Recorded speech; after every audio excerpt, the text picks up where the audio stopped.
Rockstar better watch out because they may just about to be sued by Nintendo. Did you know that there's actual Pokémon in GTA San Andreas? If you come to this location here in Los Santos, there's a small shop front here with very low quality images on it.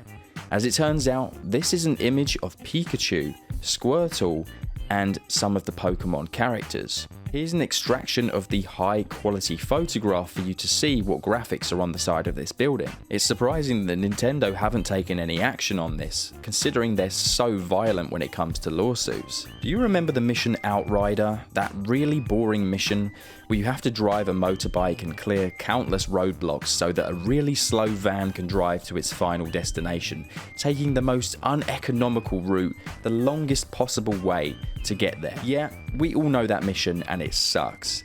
But as it turns out, you can complete this mission about 20 times faster using this special cheat right here. All you need to do is drive to the mission location where the van is located, but don't go into the mission marker. You're going to need a satchel charge for this, which you can find in various spots across the map. Walk to where I am here next to the van and press and hold the throw button to do a long throw. Head back towards the vehicle and detonate the explosive. What you're looking for is for the van to be set on fire and the driver to bail out. Quickly drive into the mission marker, and what you'll notice is that once the cutscene ends, the vehicle is slightly repaired, and you can get in it and drive it yourself to where the mission ends, completely skipping all of the unnecessary roadblocks. Why didn't they just get CJ to do that in the first place? In the earlier chapters of the game, if you head into a victim clothing store, you will notice that there is both OG Loke and Mad Dog clothing. However, what's really interesting about this is that the OG Loke clothing will be priced quite expensive, while the Mad Dog clothing is quite cheap. That's because at this point in the game, Mad Dog is quite desperate for money. And as you know, OG Loke sent CJ to steal his rhyme book, essentially taking his entire life's work. But what's really interesting about this is after the mission Cutthroat Business, you will notice that the prices will do a complete reverse, and now Mad Dog's clothing is the expensive range and OG Loke's clothing is the cheaper range. Just east of the abandoned airstrip that CJ can purchase later into the game, you will notice this small car park right here on the side of the main road, and you'll be able to recognize it by these poles and small flags hanging from the wires. There's something really interesting about this car park, or for some reason there's a very strange graphical issue that seems to occur, where any vehicles that are behind the pole will instead appear to be in front of the pole, but the vehicles are still far away, leaving this really strange glitch in the Matrix effect. Who would have known that poles would be such an interesting thing to look at, because this next one revolves around a pole once again. Because you may recognize this small farm here in Red County, north of Los Santos on the first island. Now there's something interesting here because you can see a telegraph pole phased halfway into the ground. By using a no-clip mod, we can clearly see that this pole for some reason has been placed very strangely. Now why is this? Well, this location just happens to be the exact 0 point in the game's world, meaning Rockstar probably used this telegraph pole to mark the very center of the map when developing and placing objects. Very interesting, and it gives us an insight into how Rockstar Games actually designed the game, and some of the tricks they used in order to assist themselves with placing objects, which I find quite fascinating, even if it is just a telegraph pole. Now, something you may not have realized is that there are some vehicles in the game that don't have a fuel cap. By shooting the fuel container cap, you can instantly blow up a vehicle, but vehicles like the Voodoo, for example, and the Glendale don't actually have a fuel cap on them, but they can be blown up by shooting them with just one bullet, but not quite in the way that you would expect. Rather than shooting the fuel cap, instead these vehicles can be blown up instantly by simply shooting their license plates, which I found really interesting. Now, we've all taken a vehicle to pay and spray in one of the GTA games to get it repaired, lose our wanted level, or maybe because a mission told us to do so. And we've probably all tried to take a police vehicle to a pay and spray. But did you ever think what would happen if you took a BMX or a bicycle to a pay and spray? Well, as it turns out, it also has its own custom message which reads, "I don't do toys," which I found really cool, a small little level of detail that was so unnecessary. but Rockstar are known for putting these small details into the game that give them their charm.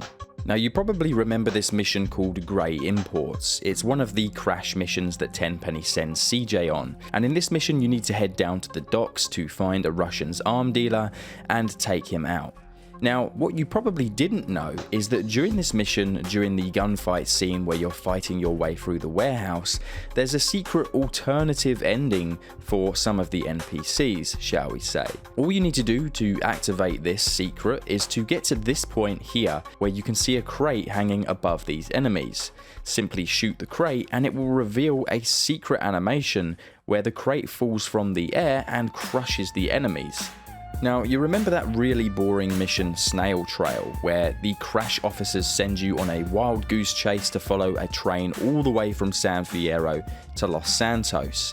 Now, I know what you're thinking, and no, I'm not going to show you the secret way to skip this mission, which I revealed in one of my older videos, so if you haven't seen that, go and check it out. Instead, I'm going to show you a glitch that's really strange but cool at the same time. You see, a little bit later on into this mission, you're going to pass a train coming the other way. Rather than following the train to Los Santos, turn around and follow this train back to San Fierro.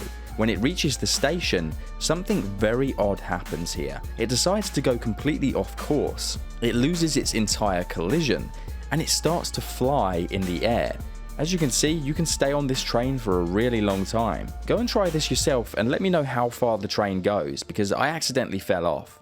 But I'm wondering, will it go to the end of the world? I guess there's only one way to find out.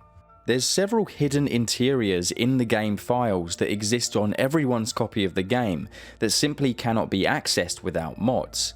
Now, in today's video, I'm going to reveal these interiors for you, and you're seeing some of them in the background here. Funnily enough, a lot of them are actually strip clubs and dancing clubs. Maybe Rockstar Games removed them because maybe it just wasn't appropriate, or they planned to have content around that kind of topic but decided to cut it for whatever reason. But what I will say is that some of the images on the walls and on the picture frames are explicit, to say the least. But some of these clubs and locations are really interesting. They've got fully modelled bedrooms with unique furniture and styles, and it really makes you wonder at what point in the game were these actually supposed to be used for. Did you know there's a way you can attack as many people as you want, including police officers, and never go above a 1-star wanted level? I'm surprised so many of us never realised this fact, considering we've all probably done this at some point in time. So what is it? Well, we've all worn a parachute, and that's literally all you have to do. Funnily enough, if you have a parachute equipped at any given time, you can attack as many people as you want, and you will never get any more than a 1-star wanted level. So you may or may not have known this next fact here, and that is that of course you can go up to Grove Street homies while you have a camera equipped and get them to take photographs of you. If you didn't know, then you can thank me in the comments. But did you know that if you point your camera at the homies as well, CJ will ask them to pose for the camera and they will actually do it?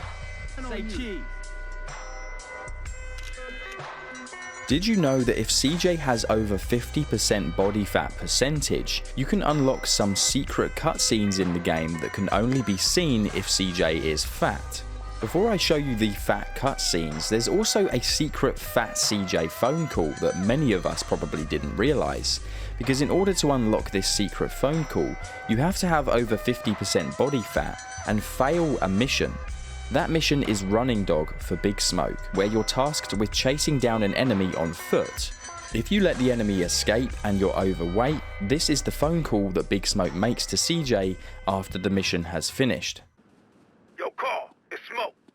Hey, Smoke. Hey, Carl, I don't mean no disrespect, man, so don't take it like that. I gotta give you some advice. What? The gym, my friend. You're letting yourself go. That's a bit much coming from you, huh? Hey, look, Carl, I'm big bone, but I'm still an athlete. You're letting yourself go, my friend. And to be honest with you, it's breaking my heart. Give me a break. I ain't as fat as you. I'm trying. And I'm trying to help you help yourself, my brother. The gym, Carl. You hear me? Screw you, man. So now sit back and enjoy some of the secret cutscenes you can also unlock if CJ is fat.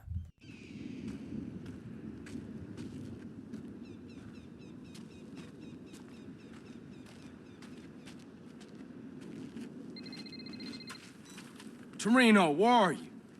Wrong devil, CJ. Truth! How are you? In better shape than you, fat ass. What? Hey, you watching me? Can't talk now. I need your help for something special. Come back here when you've lost some weight, fatso. I'll be waiting. Hey, man, what the... Dang! I ain't that chubby.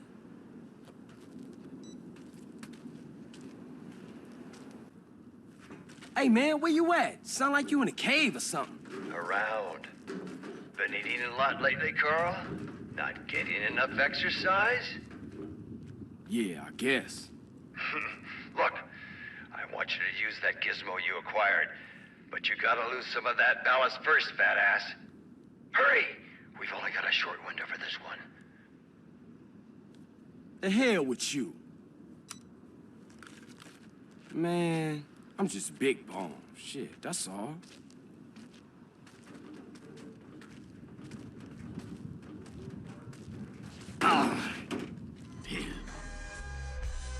Have you ever wondered exactly why there are ghost planes in San Andreas that crash into cliff faces or trees or telegraph poles? Well, as it turns out, it's actually a coding issue. You see, one of the Rockstar developers actually decided to shed some light on the code that's responsible for making this glitch occur. It turns out that this code is supposed to scan the route that the planes are flying on for any obstacles. But sometimes it doesn't calculate treetops and telegraph poles. As well as this, sometimes when an aircraft is spawned in the air, it stalls a little bit before picking up momentum enough to continue flying, resulting in the aircraft flying at a much lower altitude than previously planned, where the game was calculating the obstacles in its path. Did you know there's a safe house where you can technically store a helicopter above the garage and it will remain there for as long as you like? It's this safe house here up in the hills in Vinewood. As it turns out, if you manage to land a vehicle on top of the building, you can park it just above the garage and you can store more than the game capacity lets you, because as soon as the garage doors open or close, it will spawn whatever vehicle is saved on the rooftop. Using this, we can pick up a small helicopter like a Sparrow or a Sea Sparrow, park it on the roof, and the same effect will occur, meaning you can save a helicopter at this safe house without having to travel to a helipad. During the mission Home Invasion, where Ryder takes CJ to rob a guy with lots of weapons, did you know that if you fail the mission by making too much noise, this gives us an early clue that Ryder was going to end up betraying CJ and shows his true colours? As the minute CJ runs outside to flee, it turns out that Ryder has already abandoned him. They even call me bastards! Let's get up out of here. Ryder, where the hell you at, man? But there's also another secret about this mission. If you happen to have a sniper rifle on you, just head up to the guy's bedroom and snipe him. This results in the mission completely bugging out, and you can now make as much noise as you want and complete the mission as quickly as you want without failing. During the mission High Noon, where you have to take out Officer Pulaski, there's a much quicker way to do this that requires pretty much no effort whatsoever. In order to do this, as soon as the mission starts and you have to pursue after Pulaski, run towards his vehicle and attempt to push it in a manner like I'm doing here. From there, you should be able to just about get into the vehicle through the passenger side door, while holding the sprint key, whichever that might be. If you're on PC, it'll either be shift or spacebar, but if you're holding the button, it will insta-kill Pulaski right there on the spot, completely skipping the chase scene and making this mission 10 times easier.